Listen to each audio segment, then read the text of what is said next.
देखिए, दलित सेना का गठन जब पासवान जी जीवित थे तो कितना हुआ था? 1983 में दलित सेना का गठन हुआ था और गांधी मैदान में बहुत बड़ी रैली हुई थी। उसमें देश के तमाम नेता आए थे और बिहार से भी काफ़ी संख्या में लोग थे वहाँ। दलित सेना के गठन का उस समय मेन उद्देश्य ये था कि पूरे देश में दलितों पर जो अत्याचार हुआ करता था, लूट है, हत्या है, बलात्कार है, उसमें में दक्षिण भारत में देखिएगा कि छुआछूत की भावना भी थी। तो इसको दलित पर अत्याचार को रोकने के लिए पासवान जी ने एक नया दलित सेना का गठन किया था। उसका मुख्य उद्देश्य था कि जहाँ भी पूरे देश में जहाँ कहीं भी दलितों पर अत्याचार हो उसका हम विरोध करें, उसके हक के दिलाने के लिए वहाँ की सरकार से हम डिमांड करें।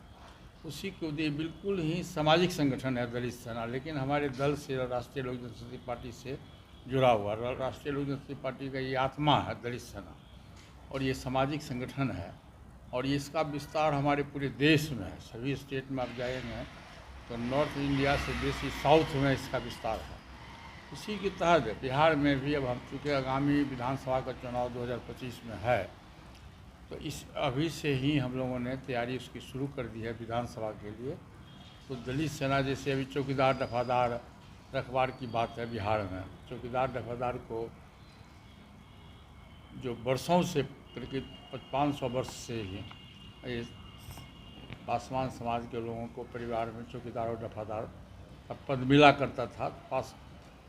पासवान का शुद्ध हिंदी है पासवां। पासवां का मतलब होता है रक्षक, रक्षा करना। तो आज से 400-500 वर्ष पर पूर्व से ही चूँकि ये समाज हमारा जात बहुत ही स्ट्रॉन्ग था और लड़ाई लड़ने में भी तेज आदमी था, तो इसीलिए इसी समाज के लोगों को उस समय के जो राजा हुआ करते थे चौकीदार की उपाधि दिया और चौकीदार शब्द से को अधिकार दिया कि आप गांव में चौकीदारी करिए और रक्षा करिए, लोगों की रक्षा करिए। उसी तरह से देखिएगा रखवार गांव में जितना भी खेती गृहस्थी है, जो किसान खेती करते हैं, तो वहाँ भी उसकी रखवाली के लिए पासवान समाज के ही लोगों को रखा गया था। लेकिन अभी एक सप्ताह पूर्व बिहार सरकार ने पासवान समाज के साथ में नाइंसाफ़ी किया और इसको चतुर्थ श्रेणी में घोषणा तो पहले ही हुआ था, अब उसकी वैकेंसी निकाल दिया। इसमें सभी जाति धर्म के लोग उसमें उसकी नियुक्ति होगी। यानी चौकीदार दफादार के माध्यम से पासवान समाज के अधिकार का हनन हुआ। मैं समझता हूँ कि इसको हम मौलिक अधिकार से जोड़ते हैं, ये मौलिक अधिकार का हनन हुआ। तो इसी सब तरह के अत्याचार के खिलाफ में दलित सेना का गठन हुआ था और पूरे देश में आज भी जहाँ कहीं भी दलितों पर अत्याचार हो रहा है वहाँ हमारी पार्टी से पहले दलित सेना के लोग जाते हैं। उसी के क्रम में आज हमारे युवा नेता हैं रंजीत पासवान जी, इनको हम लोगों ने दलित सेना का 2 महत्वपूर्ण पद होता है।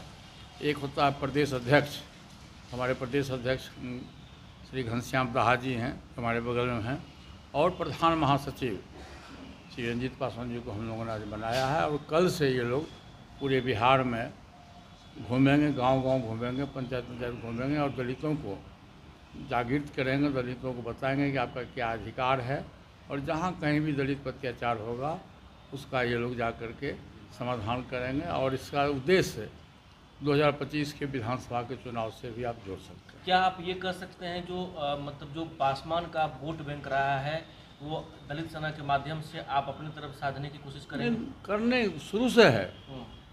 पासवान समाज जब से पासवान जी राजनीति में पैर रखे थे तब से जो 2000 ईस्वी में हमारी पार्टी 28 नवंबर 2000 ईस्वी में पार्टी का गठन हुआ था और उस दिन से आप देखिए कि एकमात्र पासवान समाज के नेता पासवान जी थे और जिधर कहीं भी पासवान जी गए, इसीलिए उनको मौसम वैज्ञानिक भी कहा गया था।